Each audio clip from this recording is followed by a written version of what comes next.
Hey guys, welcome back to the channel সময় রান্নাঘর। আজকে তোমাদের সাথে ওরিও বিস্কিটস দিয়ে চকলেট কেকের রেসিপি শেয়ার করব। তো চলো স্টার্ট করা যাক। এখানে দেখো, আগে ওরিও বিস্কিটগুলোকে ক্রিম ছাড়িয়ে রাখা হয়েছে। আর তারপরে এখানে মিক্সার গ্রাইন্ডারের মধ্যে বিস্কিটসগুলোকে ছোট ছোট পিস করে মিক্সার গ্রাইন্ডারের মধ্যে দিয়ে নেওয়া হয়েছে। এখানে যদি তোমরা বড় ওরিও বিস্কিটের প্যাকেট নাও তাহলে 3 প্যাকেট নিও। আর আমরা এখানে ছোট 10 টাকাওয়ালা ওরিও বিস্কিটের প্যাকেট নিয়েছিলাম, তো আমরা প্রায় 7 ওরিও বিস্কিটসের প্যাকেট নিয়েছিলাম। তারপরে দেখো, এখানে চিনি অ্যাড করা হয়েছে। আর তারপরে এই বাউলের মধ্যেই, যে বাউলের থেকে চিনি নেওয়া হয়েছিল ওটার থেকেই পরিমাণ মতো দুধ অ্যাড করে দেওয়া হয়েছে। আর মিক্সিতে একবার ঘুরিয়ে নেওয়া হয়েছিল। তো দেখো, এখানে আমাদের ব্যাটার তৈরি হয়ে গেছে কেকের।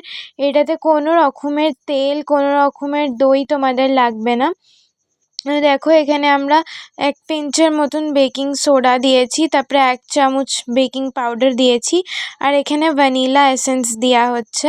ভ্যানিলা এসেন্স দেওয়ার পরে কিছুটা দুধ আরেকটু দিয়ে 1 চামচের মতন এই ব্যাটারটাকে একই ডাইরেকশনের মধ্যে কিন্তু ঘোরাতে হবে।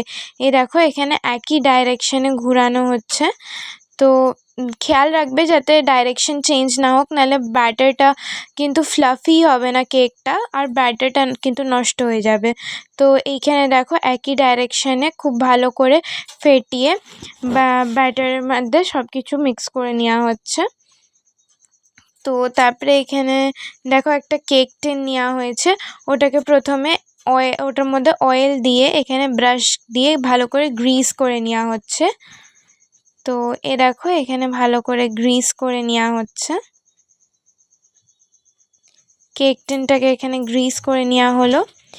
এরপরে আমাদের কাছে গাইস বাটার পেপার ছিল না, তো আমরা নর্মাল পেপারটাকেই কেক টিনের শেপে কেটে নেওয়া হয়েছে এখানে।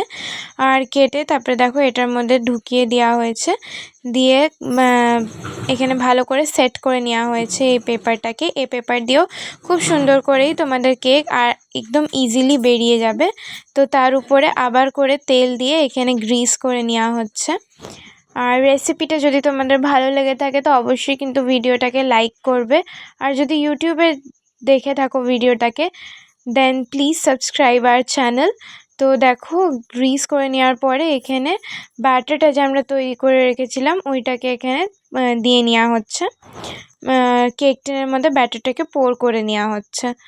তো দেখো, এখানে পুরো ব্যাটারটাকে পোর করে নেওয়া হলো। আর তারপরে এখানে দেখো, অলরেডি আমরা এখানে কড়াইটার মধ্যে নুন দিয়ে প্রিহিট করতে রেখে দিয়েছিলাম আগের থেকেই।